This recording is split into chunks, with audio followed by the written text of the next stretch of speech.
오늘 우리에게 주신 하나님의 말씀은 디모데전서 2장 1절과 2절, 사도행전 24장 16절 말씀입니다.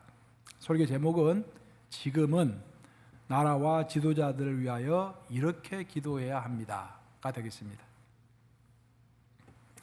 그러므로 내가 첫째로 권하노니 모든 사람을 위하여 간구와 기도와 도구와 감사를 하되 임금들과 높은 지위에 있는 모든 사람을 위하여 하라. 이는 우리가 모든 경건과 단정함으로 고요하고 평안한 생활을 하려 함이라. 사도행전 말씀 합독합니다. 시작. 이것으로 말미암아 나도 하나님과 사람에 대하여 항상 양심의 꺼리낌이 없기를 힘쓰나이다. 살아계신 하나님의 말씀입니다. 우리 새벽기도회가 퇴근에 사사기를 계속 강의했는데 드디어 사사기가 이제 이번 주에 끝이 납니다. 끝이 나고 요한계시록을 좀 강의를 요청하시는 분들이 있어서 요한계시록 강의를 이제 이번 주부터 이어가도록 하겠습니다. 사사기를 제가 오랜만에 강의를 했는데요, 상당히 오랜만에 한 것 같아요. 그래서 이번에 강의하면서 제 스스로도 굉장히 많이 은혜가 되었고 좀 새로웠습니다. 제일 새로웠던 것은 뭐냐면은 사사기는 전체적으로 전쟁을 하는 내용입니다. 전쟁은 증오가 있기 때문에 전쟁을 하는 것이고 의견 다툼이 있기 때문에 전쟁을 하는 것입니다. 근데 사사기 제일 마지막에 나오는 내용은 레이의 첩 사건이 나오는데, 레이가 첩을 두었는데 그 첩이 윤관을 당해서 죽게 되었을 때 그 레이가 분노해서 자기의 첩을 12토막으로, 시체를 12개의 토막으로 내가지고 12지파에게 보내는 그런 장면이 제일 마지막에 나옵니다. 그 장면을 통하여서 하나님께서 우리에게 큰 교훈을 주십니다. 우리가 형제와 다툴 때는 어떤 마음으로 다투어야 하는지, 정의를 세울 때는 어떤 마음으로 정의를 세워야 하는지, 어떤 것이 하나님의 마음인지 아주 나중에 결정적으로 반전의 역사가 사사기 마지막 부분에 20장과 21장에 걸쳐서 쭉 나오고 있는 것입니다. 내용은 그렇습니다. 이스라엘 11지파가 베냐민 지파, 즉 기브아에서 이 사건이 벌어졌는데, 기브아는 베냐민 족속에 속한 땅이기 때문에 그 베냐민 지파에게 11지파가 모여서 너희들 사과해라, 그렇게 이야기합니다. 너희들이 불량배들이 한 행동에 대해서 사과해라. 그랬더니 베냐민 지파가 사과 못하겠다. 그렇게 해가지고 전쟁이 일어나는 것입니다. 11지파가 40만 명을 동원했습니다. 어마어마한 숫자죠. 40만 명을 동원해서 전쟁이 시작됐는데, 그들이 하나님께 먼저 물어봤습니다. 전쟁은 항상 하나님께 먼저 물어봐야죠. 근데 물어본 질문이 이렇게 시작을 합니다. 하나님, 우리 중에 어느 지파가 제일 먼저 나서가지고 베냐민 지파를 깨야겠습니까? 베냐민 지파를 무찔러야겠습니까? 라고 물어보는 거예요. 그 질문이 잘못된 것이죠. 질문은 항상 하나님, 우리 전쟁이 옳습니까? 라고 물어봐야 하는데, 자기의 전쟁이 옳다, 나는 옳다라는 것을 당연하게 생각하고 하나님께 우리 중에서 누가 먼저 나가서 싸워야 합니까? 라고 물어봅니다. 놀랍게도 하나님께서는 유다 지파가 먼저 나가서 싸워라, 그렇게 답변을 해 주십니다. 그래서 사람들이 이렇게 생각해요. 하나님이 답변하셨으니까 이제 우리가 하나님이 승리하셨고 이제 우리는 전쟁에서 승리할 것이다 라고 생각하는 것이죠. 하지만 놀랍게도 어마어마한 숫자가, 10,000명이 넘는 숫자가 죽게 됩니다. 큰 패배를 하게 됩니다. 너무 충격을 받았어요. 분명히 하나님께서 유다 지파를 먼저 나가라고 하셨는데 왜 우리가 이렇게 실패했는가? 왜 질 수밖에 없었는가? 그래서 다시 하나님 앞에 올라가서 11지파가 합동으로 하나님께 올라가서 눈물을 흘리며 통곡하며 하나님께 다시 묻습니다. 하나님, 이 전쟁을 해야 합니까? 했을 때 하나님께서는 그래, 나가라, 전쟁을 하라 라고 이번에도 두 번째도 허락하신 듯한 그런 말씀을 해 주십니다. 그래서 이번에 또 의기양양해가지고 이번에는 이기겠지 하고 나갔는데 또 이번에도 전쟁에서 집니다. 도합 4만 명이라는 숫자가 죽게 되는 거예요. 가장 큰 키포인트는 뭐냐면 하나님께서 그들의 질문에 대해서 응답을 하셨지만 내가 너와 함께 하리라는 말씀은 하지 않으셨다는 것입니다. 그래서 이스라엘 지파는 하나님의 뜻을 잘 분별해야 했는데 분별하지 못했어요. 두 번의 큰 패배를 안고서 세 번째 올라갔을 때 드디어 이스라엘 백성들은 태도를 바꿉니다. 첫째, 금식하기 시작했다고 했습니다. 처음으로 금식한 거예요. 그리고 두 번째, 드디어 하나님께 번제와 화목제를 드렸습니다. 예배를 드린 것입니다. 그리고 세 번째 묻습니다. 하나님, 형제와 싸우는 것이 옳습니까? 그 형제에 대한 안타까운 마음을 가지면서 하나님께 형제 정의를 세우는 것은 옳은데 그 정의를 세우기 위하여 형제를 죽이는 것이 옳습니까? 하나님, 그것이 옳지 않다고 한다면 우리가 이 전쟁을 거두어 드리겠습니다 라고 하나님께 이야기합니다. 그때 하나님이 뭐라 하십니까? 내가 너희와 함께하리라. 나가라. 내가 너와 함께하리라. 그 말씀이 있어야 돼요, 여러분들. 하나님의 응답이라는 것은 다른 응답이 아니라 내가 너와 함께하리라. 그 응답이 있어야 할 줄로 믿습니다. 중요한 것은 뭐냐면은 우리가 전쟁을 하고 이 땅에서 싸우고 하는 것들은, 정의를 세우고 하는 것들은 피할 수 없는 상황입니다. 인간이 인간끼리 모여서 살아갈 때는 의견 다툼이 있게 마련이고 정의를 세우기 위해서는 무력이 동원되기 마련입니다. 하지만 우리 크리스천들은 하나님 앞에서 형제와 자매와 함께 싸우는 것이 과연 옳은 것인가? 싸우더라도 정의를 세우기 위해서라도 싸우면서도 안타깝게 여기는 마음을 가지고 싸우는 자세가 필요하다는 것입니다. 예수님께서 하나로 성천하신 다음에 12제자에게 12제자 중에서 한 제자가 없었고 11제자에게 예수님께서 사명을 맡기셨죠. 그 11제자는 또 다른 제자들을 키웠습니다. 그 또 다른 제자들이 이제 교회에 전통을 세우고 어떤 초대교회의 어떤 역사를 세우고 체계를 세웠습니다. 그런 사람들을 교부라고 하는 거예요. 교부는 우리 기독교 역사에서 기독교의 틀을 세운 사람들을 교부라고 하는데 그 교부 중에서 가장 위대했던 교부가 바로 오리겐이라고 하는 사람입니다. 오리겐은 알렉산드리아 출신이었는데 책을 2,000권이나 썼어요. 오늘날도 2,000권 쓰기가 컴퓨터로 써도 굉장히 힘들 건데 손으로 써서 2,000권을 썼습니다. 그래서 오리겐을 연구한 학자들은 아직까지 오리겐 저서를 처음부터 끝까지 다 읽어본 학자는 없다고 그래요. 그 정도로 방대한 책을 쓰고 이게 이제 모든 것들을 이렇게 교회 체계를 우리 크리스천의 기독교의 체계를 이렇게 갖춘 그 사도인데, 그 교부인데, 오리겐이 했던 말 중에서 가장 유명한 말이 있습니다. 금언이라고 그러는데 보통 오리겐은 그런 말을 했어요. 신앙이란 무엇인가? 그렇게 스스로 질문했어요. 그 스스로 답변을 합니다. 신앙에서 안다라는 것은 사랑하는 것이고 사랑한다라는 것은 연합하는 것이다. 그래서 바꾸어서 설명하면, 거꾸로 설명해 보면은, 연합하지 않는 자는 결코 사랑한다고 말할 수 없고 사랑하지 않는 자는 결코 하나님을 안다고 할 수 없다라는 거예요. 오늘날 우리 교단도 교단 탈퇴 이슈 가지고 뭐 말들이 많은데요. 여러분, 우리 예수님이 우리에게 주신 계명 중에서, 교회에게 주신 계명 중에서 가장 큰 계명은요, 사랑하라는 계명이고 그 다음이 연합하라는 계명입니다. 예수님께서 겟세마네 동산에서 십자가에 못 박히시 바로 전날 밤에 땀이 피가 되도록 하나님께 기도하시면서 하신 내용이 뭐냐면은, 앞으로 올 세대들, 앞으로 올 교회들이 많은 분열이 있을 터인데 주님, 그들이 연합하게 하옵소서라는 기도를 3번 하셨죠. 3번. 그래서 우리가 우리가 살고 있는 이 나라, 미국이라는 이 나라, 우리가 또 몸담고 있는 전 세계, 또 적게는 우리 교단, 또 적게는 우리 직장, 가정, 우리 교회, 이 모든 것들의 문제를 해결해 가는 데 있어서 사랑과 연합은 필수적이다라는 것입니다. 최근에 지난주에는 아주 큰일이 있었어요.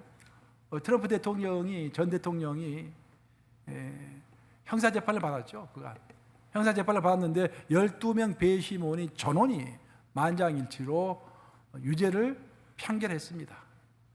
이 역사상 처음 있는 일입니다. 미국의 전직 대통령이 형사상의 유죄 판결을 받는 것은 처음 있는 일입니다. 이것이 미국 전체에 굉장한 영향을 미칠 것이고, 특별히 또 그 충격은 우리 크리스찬들에게도 많이 있을 것입니다. 왜냐하면 트럼프 대통령은 제가 개인적으로 지지하고 말고를 떠나서 미국의 보수 기독인들이 지지를 했던 그런 또 대통령이었기 때문에, 허심원이 때문에, 한국도 아니고 허심원이 때문에 이런 유죄 판결을 받았다는 것은 굉장히 충격적인 사건이라고 할 수가 있겠습니다. 바로 여기서 우리 기독인은 그 모든 것을 떠나서 마땅히 우리가 살고 있는 이 미국과 우리의 지도자를 위하여 기도해야 할 줄로 믿습니다. 왜냐하면 성경이 그렇게 명하고 있기 때문입니다. 우리 함께 디모데전서 2장 1절과 2절 오늘 본문 말씀인데 한번 같이 읽어보겠습니다. 시작. 그러므로 내가 첫째로 권하노니 모든 사람을 위하여 간구와 기도와 도구와 감사를 하되 임금들과 높은 지위에 있는 모든 사람을 위하여 하라. 이는 우리가 모든 경건과 단정함으로 고요하고 평안한 생활을 하려 함이라. 자, 우리가 중보 기도를 합니다. 우리 주위에 있는 사람들 위해 중보 기도하는데 중보 기도 리스트에 임금들과 높은 지위에 있는 자들을 위한 기도를 빼지 말라는 것입니다. 그렇죠? 여러분 가정을 위해서도 기도하고 개인을 위해서도 기도하는 것이 필요하지만 이 나라를 위하여 기도하고 이 나라의 위정자들 위해서 기도하는 것은 그야말로 중요하다는 것입니다. 왜? 우리가 평온한 가운데 신앙생활을 하기 위해서. 나라가 흔들리고 바람이 불고 태풍이 불면은 우리 마음도 동시에 흔들리고 태풍이 붑니다. 우리가 고요한 가운데 신앙생활을 할 수 없어요. 우리의 신앙생활이라는 것은 하나님 앞에서 우리의 믿음의 순도를 재는 것이 우리의 신앙생활 아니겠습니까? 우리의 믿음의 순도가 깊어지기 위해서는 평온 가운데 있어야 하는데 그 평온이 깨질 때 나라의 평온이 깨지고 어떤 공동체의 평안이 깨지면은 내 마음도 평안이 깨지는 것입니다. 그래서 너희가 하나님 앞에서 순도를 재는 신앙생활을 제대로 해나가기 위해서 깊이 있는 신앙생활을 하기 위하여 너에게 평온이 필요할진데 이 세상이 평온을 잃어버리면 너 또한 평온을 잃어버릴 것이기 때문에 이 나라와 지도자를 위하여 기도하라는 것입니다. 지금은 여러분들 우리가 기도해야 할 때입니다. 그럼 우리가 어떻게 기도할 것인가? 또 무엇을 위하여 기도할 것인가? 그게 중요하겠죠. 그게. 오늘 저는 그것을 여러분과 함께 나누고자 하는 것입니다. 우리가 지도자를 위하여 기도할 때 무엇을 위하여 기도해야 할 것인가? 한마디로 먼저 결론부터 이야기하면은 양심을 위하여 기도해야 합니다. 착한 양심을 위하여. 지난주 설교 주제가 뭐였습니까? 착한 사람이었죠? 벌써 잊어버리셨어요? 지난주 설교는 착한 사람, 오늘 주제는 착한 양심. 착한 시리즈입니다. 착한 시리즈. 한 번은 제가 이제 제 사무실에 갔더니 이제 그 한쪽 벽이 이제 텅 비어 있어가지고 좀 공허하게 느껴져가지고 저기다 좀 액자 같은 거 하나, 그림이나 액자를 하나 걸었으면 좋겠다라고 생각하고 있었는데 마치 어떤 분이 이제 쓰던 액자를 하나 이제 얻게 되었어요. 그 액자를 봤더니 붓글씨로 요한복음을 이렇게 쓴 그런 액자예요. 근데 처음 봤을 때는 별로 마음에 들지 않더라고요. 좀 약간 낡기도 하고 그렇지만 또 목사 방이니까 뭐 화려한 것보다는 의미 있는 것이 좀 있어야 할 거 아니에요. 그러니까 붓글씨로 요한복음을 쓴 것도 굉장히 의미가 좀 있잖아요. 그래서 그걸 이제 내 사무실에 딱 붙여놨어요. 와, 깜짝 놀랐습니다. 그걸 붙이기 전에는 굉장히 초라하게 보였는데 그걸 딱 붙여놓으니까 그 액자가 확 살아나는 거예요. 그 액자만 살아나는 것이 아니라 온 방의 분위기가 확 살아나는 것입니다. 꼭 그 자리에 있어야 할 그림이 있는 것처럼, 그 액자가 있는 것처럼 그런 느낌을 주는 거예요. 그때 제가 깨달았습니다. 이 리더라는 것이, 영적 리더라는 것이 이런 것이구나. 그 리더라는 것은 이제 내가 그 일전에 그 사회법에 대해서 글을 하나 읽은 적이 있는데 좋은 새 작품 감상법이라는 그런 글이에요. 그 글을 읽어봤더니 그런 이야기가 나왔습니다. 좋은 새 작품은 이제 글자 하나하나가 잘 쓰여져야 한다. 이제 화면을 바꿔도 됩니다. 글자 하나하나가 잘 제대로 쓰여져야 하지만 그 글자가 균형을 이루어야 한다라는 그런 이야기를 하고 있어요. 균형을. 그리고 그 균형을 이룰 뿐만 아니라 그 글자가 꽉 찬 느낌을 주면서 그 액자를 어디에 걸어놔도 꼭 이곳에 있어야 할 것만 같은 그런 느낌을 주는 그 작품이 좋은 서예 작품이라는 거예요. 이제 화면을 바꿔도 됩니다. 말씀 화면을. 이렇게 해서 저는 이제 이걸 읽으면서 영적 리더십에 대해서도 제가 생각을 해본 거예요.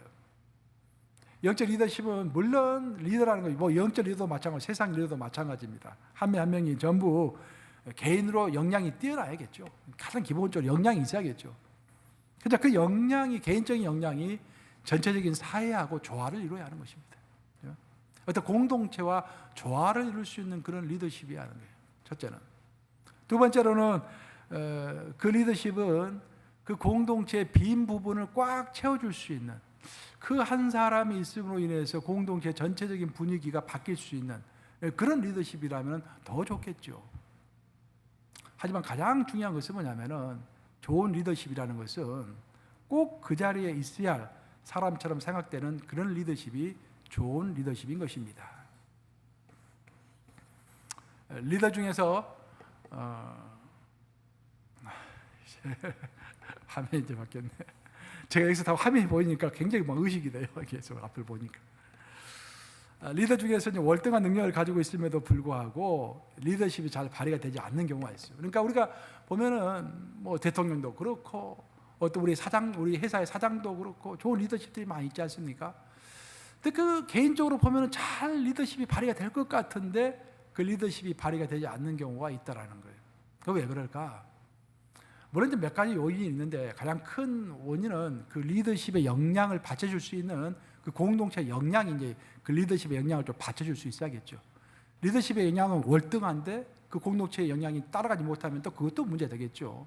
하지만 그래서 거꾸로 말을 해보면은 그 리더의 입장에서 이제 리더의 결점을 이렇게 지목을 해보면은 그 리더가 가지고 있는 다스려지지 않는 캐릭터, 그 성격이라고 그러죠. 캐릭터. 그 성격에 문제가 있을 때 또 그 공동체가 어려움을 당하게 되는 것입니다. 현재 심리학자들은 인간을 설명할 때 캐릭터라고 이야기해요. 그리고 여러분들이 영화 배우들도 보통 우리는 캐릭터라고 이야기하죠. 그만큼 캐릭터라고 한 인물을 지칭하는 이유는 뭐냐면은 우리의 성격이 그만큼 한 인간을 평가하고 한 인간을 정의하기에 굉장히 중요하다 그런 말이에요. 그래서 어떤 한 인간이 모든 인간은 캐릭터를 가지고 있는데 그 좋은 캐릭터는 살리고 나쁜 캐릭터를 죽이고 없앨 때 그 사람이 성공할 확률이 높아지는 것이죠. 특별히 이제 리더의 캐릭터는 그 시대 상황과 조화를 잘 이루어야 합니다. 시대 상황과 조화를 잘 이룰 때 그 시대가 요구하는 캐릭터가 있는데 그 시대가 요구하는 캐릭터를 가진 그 사람이 그 시대의 중요한 리더로 부상할 수가 있는 것이죠. 예를 들어 보면은 한국에서 가장 힘들었던 시기 중에 하나가 일제강점기 아니겠습니까? 일제강점기가 이제 한국 역사에서 가장 힘들었던 시기인데 그때 가장 한국이 어려울 때 필요했던 캐릭터는 리더의 캐릭터는 저항적인 캐릭터입니다. 그러니까 유관순이나 안중근 의사처럼 죽음을 각오하고 죽으면 죽으리다라고 저항하는 그런 캐릭터가 필요했던 시대인 거예요. 그런 시대에는 유관순과 안중근 같은 의사들이 크게 각광을 받고 또 필요했던 그런 리더들이죠. 하여튼 미국을 보면은 1960년대 미국이 가장 부흥 발전할 때 아닙니까? 막 약동하고 막 올라오고 할 때 그럴 때는 모든 것을 긍정적으로 생각하면서 앞으로 진두지휘할 수 있는 아주 쾌활한 리더십이 필요했는데 그게 바로 존 케네디 대통령입니다. 성경을 보면은 성경의 역사 중에서 가장 안타까운 시절 중에 하나가 예루살렘의 성벽이 무너졌음에도 불구하고 그것을 보수하지 않고 있는 그 상황, 정말 슬픈 상황이죠. 그 상황 가운데 누군가는 성벽을 다시 세워야 하는데 그때 에레미야라는 사람이 나라를 생각하면서 밤낮 울며 하나님께 기도했죠. 순수한 마음으로 자기의 개인적인 안위를 내려놓고 나라와 민족을 위하여 울며 기도했던 그 영성과 그 캐릭터, 그것이 필요했는데 바로 그 사람이 느헤미야였던 것이 에레미야가 느헤미야죠. 느헤미야였던 느헤미야. 그래서 그 어떤 리더의 캐릭터는 그 시대의 요청과 시대의 부르심에 부응할 때 크게 각광을 받는 것입니다. 하지만 여러분들 여기까지는 세상이 말하는 리더십이고 성경이 말하는 리더십은 많이 다릅니다, 여러분. 물론 성경도 여기까지는 인정은 하는 것 같지만 성경이 결정적으로 얘기하는 것은 뭐냐면은 세상에서 리더십을 말할 때는 세상의 부르심과 시대의 부름에 부응하는 리더십이 성공한다라는 것을 이야기하지만 성경은 어떤 것을 이야기하냐면은 그 시대조차도 누구 손에 달려있다? 하나님 손에 달려있다라는 것을 이야기하는 거예요. 그게 키포인트입니다. 모든 시대는 하나님의 손에 달려있는 것입니다. 그래서 시대의 선택, 시대의 필요보다도 훨씬 더 중요한 것은 하나님의 선택인 것입니다. 그래서 우리가 성경에서 말하는 리더십, 성경에서 말하는 높은 권세, 높은 지위, 임금, 그 모든 것들을 이야기할 때 가장 첫 번째 질문은 뭐냐면은 이 임금과 이 높은 지위에 있는 사람은 하나님으로부터 쓰임을 받는 사람인가? 그것을 내 개인적인 삶으로 적용을 해보면은 여러분 스스로에게 적용을 해보세요. 나는 하나님이 부른 사람이고 선택한 사람이고 지금 하나님이 사용하시는 사람인가? 모든 리더는 그 질문부터 시작해야 하는 것입니다.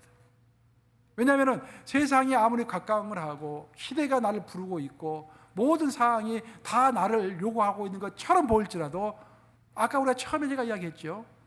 하나님께서 노하시면은 이룰 수가 없는 것이 하나님의 세계인 것입니다. 그래서 우리 리더십에 대해서 첫 번째로 생각하고 기도해야 할 것은 나는 하나님으로부터 쓰임받고 있는 사람인가? 내가 만약 하나님으로부터 쓰임을 받고 있다고 한다면 그것이 큰 일이든 작은 일이든 나는 이미 리더인 것입니다. 그래서 리더에 대해서 기도할 때는 첫 번째 그것을 위해서 기도해야 하는 것입니다. 한때 한국에서 관상이라는 영화가 이렇게 크게 각광을 받았죠. 관상. 저도 이제 재밌게 봐서 그 영화를. 근데 이제 송강호 씨가 이렇게 주연하는 영화인데 그 시대적 배경을 보면은 조선 시대 중에서도 가장 이제 그 어두웠던 시기 중에 하나가 세조왕 시대 아니겠습니까? 그 전후해가지고 이제 세조 때를 전후해서 굉장히 시대가 어두웠던 시대인데 그때 조선에 최고의 관상가가 하나 있었어요. 관상을 잘 보는 거예요. 그래서 그 사람에게 정치꾼들이 묻습니다. 내가 임금이 될 상인가 아닌가? 내가 벼슬을 얻을 상인가 아닌가? 그런 것들 자꾸 물어요. 그러면서 이 관상쟁이가 자기가 이제 관상을 볼 줄 아는 그 능력 하나 가지고 궁궐 정치에 이제 참여하게 되는 것입니다. 정치를 하게 돼요. 그래 나중에는 결국 다 몰락을 하게 되죠. 몰락을 하게 되고 다른 사람 관상은 다 볼 줄 아는데 자기 관상은 자기가 보지 못한 거예요. 자기 아들 관상도 제대로 보지 못한 것입니다. 그래서 몰락을 하게 되죠. 그래서 몰락한 마지막 장면에서 이제 그 관상쟁이로 나왔던 그 송강호 씨가 독백을 합니다. 그 독백 내용이 이제 많이 회자가 되고 있는데 그 내용 그렇습니다. 난 사람의 얼굴을 보았을 뿐 시대의 모습을 보지 못했소. 시시각각 변하는 파도만 본 것이지 바람을 보아야 하는데 파도를 만드는 건 바람인데 말이오. 그런 이야기를 하고 있어요. 여기서 파도라는 것은 리더를 이야기하는 것입니다. 그리고 바람이라는 것은 그 리더를 세우기도 하고 무너지기도 하는 하나님을 상징하는 것이겠죠. 우리는 각자가 가지고 있는 캐릭터와 능력을 가지고 인생이라는 큰 물결을 헤쳐나갑니다. 근데 바다만 보고 있으면 물결은 파도를 스스로 만들어내는 것처럼 보여요. 하지만 그것은 보일 뿐이죠. 사실은 물결이 바다가 결코 스스로 파도를 만들어낼 수는 없습니다. 바람이 불어야만이 파도가 일어서는 것입니다. 그런데 그 관상쟁이는 그 한 사람만 보고서 그 사람의 운명을 판단하려고 했다는 거예요. 사실 그 한 사람은 큰 전체 소사이티, 큰 공동체의 한 부분일 뿐이죠. 그래서 그 한 개인은 그 공동체 전체와 무관하게 혼자 살아갈 수가 없는 것입니다. 그래서 큰 공동체 전체를 보고서 한 개인을 봤을 때 그 한 개인의 운명을 제대로 판단할 수 있는데 이 관상쟁이는 큰 것은 보지 못하고 작은 한 사람만 보았기 때문에 자기는 결국 실패했다라고 고백하는 것입니다. 이처럼 인간의 운명은 절대적인 하나님의 선택과 섭리 가운데서 서기도 하고 무너지기도 하는 것입니다. 하나님의 바람이 중요한 것입니다. 그래서 내가 어떤 캐릭터나 자질을 가졌느냐 보다도 실제로 훨씬 중요한 것은 나는 하나님이 관심을 가지고 사용하는 존재인가? 라는 질문일 줄로 믿습니다. 이 질문이야말로 모든 리더들이 스스로에게 물어봐야 할 가장 근본적인 질문인 것입니다. 사도 바울은 오늘 본문이 이제 디모데전서 2장 1절과 2절인데 오늘 본문 보시면 2장 1절이 그렇게 시작하죠. 그러므로라고 시작합니다. 그러므로라는 말로 시작했다는 말은 그 위에 어떤 문장을 받고 있다는 말 아니겠습니까? 그러면은 왜 그러므로라는 말로 시작하는가? 보면은 이제 그 이유를 알려면은 바로 위에 있는 문장을 봐야 하는데 그게 이제 디모데전서 1장 마지막 구절인 19절과 20절 말씀입니다. 한번 같이 읽어보겠습니다. 시작. 믿음과 착한 양심을 가지라. 어떤 이들은 이 양심을 버렸고 그 믿음의 가나에는 파선하였느니라. 그 가운데 후메네오와 알렉산더가 있으니 내가 사탄에게 내준 것은 그들로 훈계를 받아 신성을 모독하지 못하게 하려 함이라. 에베소 교회에 2명의 영적 지도자가 있었습니다. 그 이름이 알렉산더와 후메네오라는 사람인데 문제는 뭐냐면 사도 바울이 봤을 때 그들의 가장 큰 문제는 그들이 착한 양심을 버렸다는 것입니다. 양심을 버려버리고 대신에 자신의 정욕과 자신의 명예를 위하여 행동했다 그런 말입니다. 자신의 가다듬어지지 않는 캐릭터대로 움직이면서 교회 공동체에 태풍을 불어온 것입니다. 그래서 성도들은, 그래서 사도 바울이 이제 그렇게 이야기하는 거예요. 너희들 옛날에 후메네와 알렉산더를 경험해 봤지? 그들이 자기의 가다듬어지지 않는 캐릭터대로 움직일 때, 그들이 착한 양심을 버렸을 때 교회에 큰 태풍이 몰려왔지 않느냐. 마찬가지다. 그 나라도 마찬가지다. 너희가 지금 살고 있는 로마 제국에서 살고 있는데, 이 로마 제국의 임금들과 높은 고관들이 양심을 버리는 순간에 이 온 땅은 혼돈 가운데 있게 되고 너희는 고요한 신앙생활을 하기가 힘들어지는 것이다. 그러니 너희가 임금들과 높은 지위에 있는 자들 위하여 기도할 때는 뭘 위해서 기도해야 한다? 그들의 착한 양심을 위해서 기도해야 한다. 그게 결론적인 말씀인 것입니다. 양심이라는 것은 우리 하나님이 리모컨처럼 사용하시는 거예요. 리모컨, 여러분들이 TV 보거나 이게 에어컨도 마찬가지지만 리모컨 누르면 켜지기도 하고 꺼지기도 하지 않습니까? 이 하나님이 우리를 이용하실 때 우리 양심을 통해서 하고 싶은 말씀 하시는 거예요. 그 양심을 통해서 해야 할 것과 하지 말할 것을 알려주시는 것입니다. 근데 그 양심을 우리가 버려버리면 하나님이 우리를 제어할 길이 없어지는 것입니다. 그것이 성경적인 원리예요.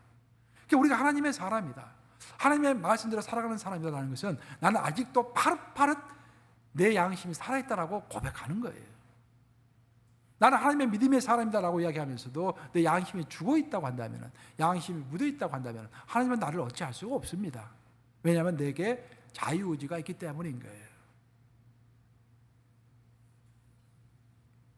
역사 교과서를 보면 등장하는 그 유명한 선교사이며 사도였던 사비에르가 있습니다. 프란체스 사비에르, 원래 신부의 신분으로 이제 선교를 했는데, 그 당시로서는 보기 드물게 이제 포르투갈의 국왕이 이제 명령을 받고서 아주 오래전에 1500년대에, 그러니까 종교 개혁이 일어나고 이제 종교개혁이 일어난 다음에, 종교개혁 전이네요. 그러니까 1550년이니까 종교개혁 전에 이제 그 캐톨릭의 이제 영성이 자꾸 이렇게 수그러들고 있을 때, 그때 포르투갈 국왕이 사베르 신부를 이제 굉장히 아꼈다고 하는데, 그 신부를 선교사로 파송합니다.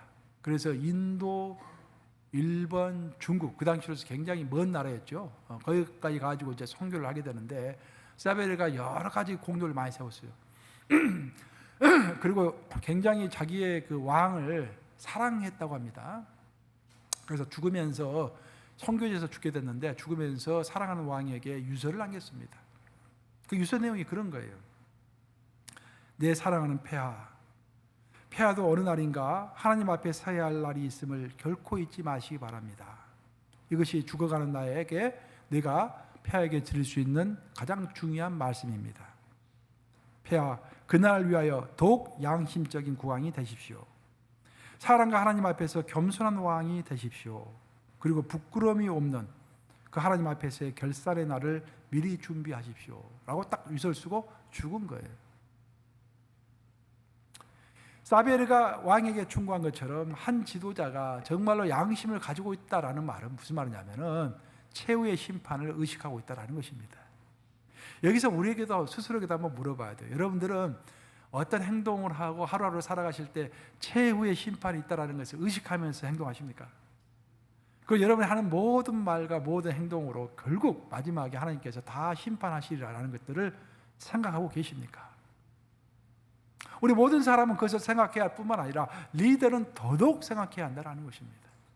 내가 내리는 모든 판단에 하나님이 마지막 심판을 하실 것이다 라는 그 의식을 가지고 살아가시라 라고 사비엘은 그의 사랑하는 왕을 위하여 마지막 죽는 순간에 유언으로 남기고 죽은 것입니다.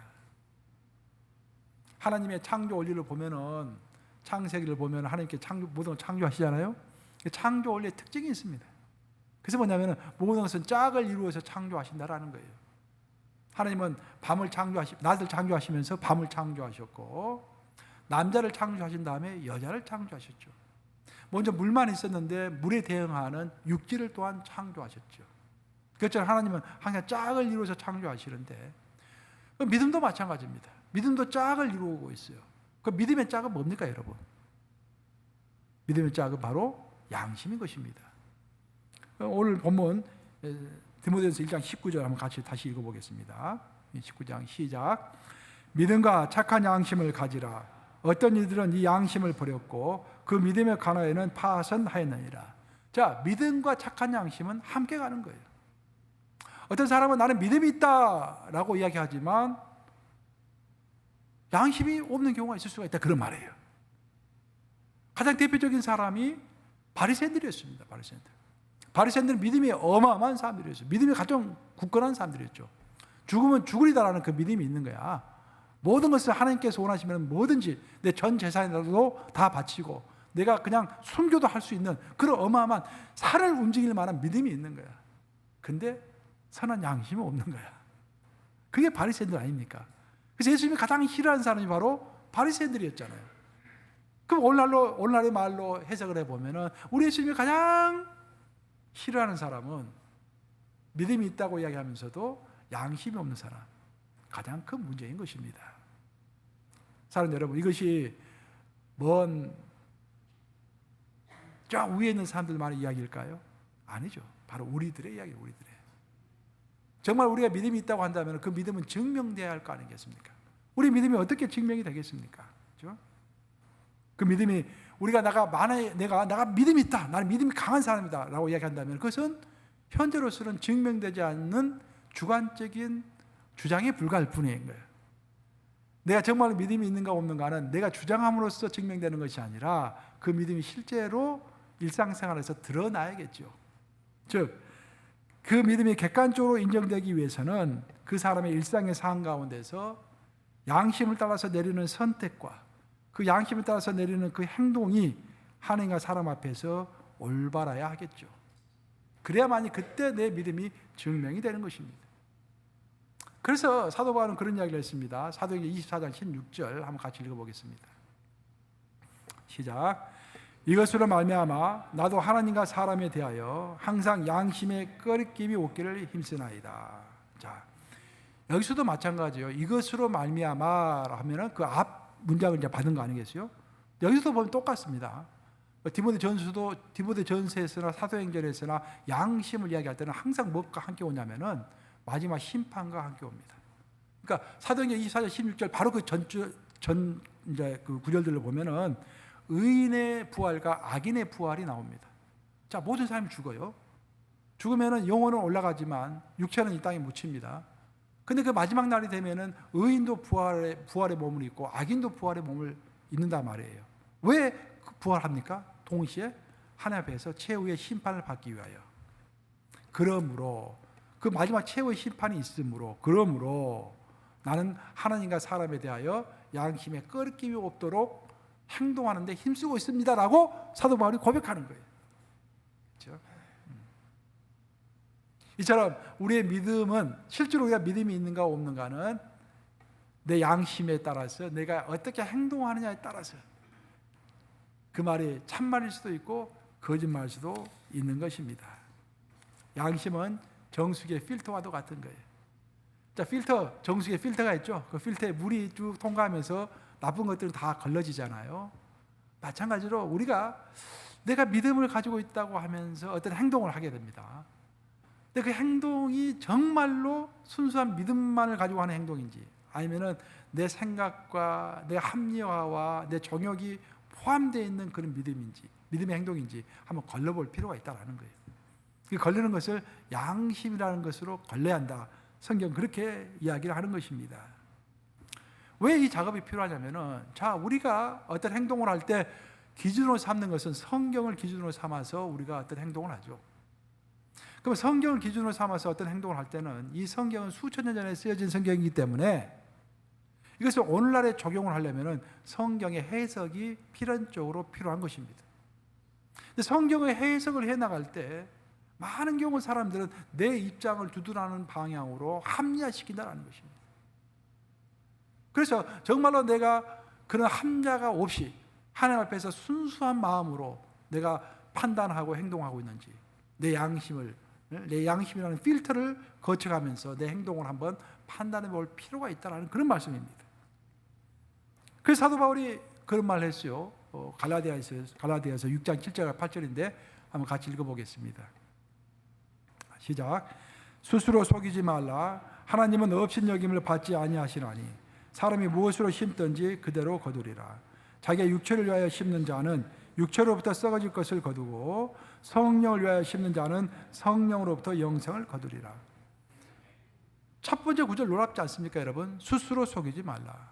우리는 뭐 속인다라고 했을 때는 보통 다른 사람을 속이는 것을 이야기하지 않습니까? 근데 사도 바울은 다른 사람을 속이는 것도 진짜 심각한 문제지만 진짜 심각한 것은 자기 자신을 속이는 것이 더 심각하다, 그런 말이에요. 어떤 양심에 끄리끼는 행동을 하고 있으면서도 스스로 괜찮다고 합리화를 시키고 있다고 한다면은 그것이 스스로를 속이는 것이고 어쩌면 큰 태풍을 가져오는 그런 행동이다. 그렇게 사도 바울은 이야기하는 것입니다. 사람들, 특히 리더는 자신의 생각을 합리화함으로 스스로를 속이지 않도록 주의해야 한다라고 사도 바울은 경고합니다. 우리가 양심의 소리를 무시하고서 육체를 위해서 지금 신고 있으면서도 이것은 영적으로 신고 있는 거야 라고 말한다면은 그것이 바로 스스로를 속이는 것이다라고 지금 이야기하고 있잖아요. 분명히 육체를 위하여 신고 있으면서도 마치 성령을 위하여 신는 것처럼 말하는 것, 그것이 스스로를 속이고 있다는 거예요. 그래서 특별히 리더는 자기의 양심에 끄러김이 없이 스스로를 속이지 않도록 그런 사람이 될 수 있도록 우리가 우리 나라의 위정자를 위해서 기도하고 공동체 리더를 위해서 기도하고, 여러분 자신도 또 리더 아니겠습니까? 집에 가면 전부 다 아버지요, 어머니요, 또 회사에 가면 나름대로 어떤 직책이 다 있잖아요. 또 교회에서 여러분들 다 집사요, 권사요, 장로 아닙니까? 전부 다 리더인 거예요. 그러면은. 그래서 우리가 항상 내 양심에 끄러김이 없는가, 그 양심의 필터를 가지고 내 행동을 한번 점검해 보는 것이 필요할 줄로 믿습니다. 이제 말씀 마무리합니다. 이 세상과 교회에 폭풍을 가져오는 사람은 성령의 인도함을 따르는 것이 아니라 자신의 캐릭터, 자신의 욕망으로 인도함을 받는 사람들입니다. 그 사람들은 양심의 짐을 그저 거추장스럽게만 생각합니다. 그래서 양심을 자꾸 밀어내는 것입니다. 자기 합리화라고 하는 불도저를 동원해가지고 자꾸 양심을 밀어내는 거예요. 그래서 우리들은 그 사람들, 그런 지도자의 착한 양심을 위해서 기도해야 할 줄로 믿습니다. 그리고 우리 또한 언제든지, 그게 중요해요. 우리 또한 언제든지 그런 사람이 될 수 있다는 것을 인정하고 함께 깨어 있어야 할 줄로 믿습니다. 인간의 양심은 하나님의 신탁이라고 했습니다. 즉 하나님의 신탁, 하나님의 메시지라 그런 말이죠. 하나님은 하나님의 메시지를 우리의 양심을 통해서 행동으로 바꾸시는 것입니다. 하나님은 인간의 양심을 통해서 말씀하시고 결단하게 하시고 행동하게 하시는 것입니다. 이 말씀을 명심하심으로 우리가 사는 이 나라에, 이 미국 땅에 혼란의 태풍이 불지 않도록, 특히 모든 지도자들이 보이지 않는 하나님 앞에서 선한 양심을 버리지 않고서 양심에 끄러김이 없이 이 세상을 이끌어 나갈 수 있도록 우리 함께 나라와 지도자들 위해서 기도하는 모두가 되기를 우리 주님의 이름으로 축원합니다. 좋으신 아버지,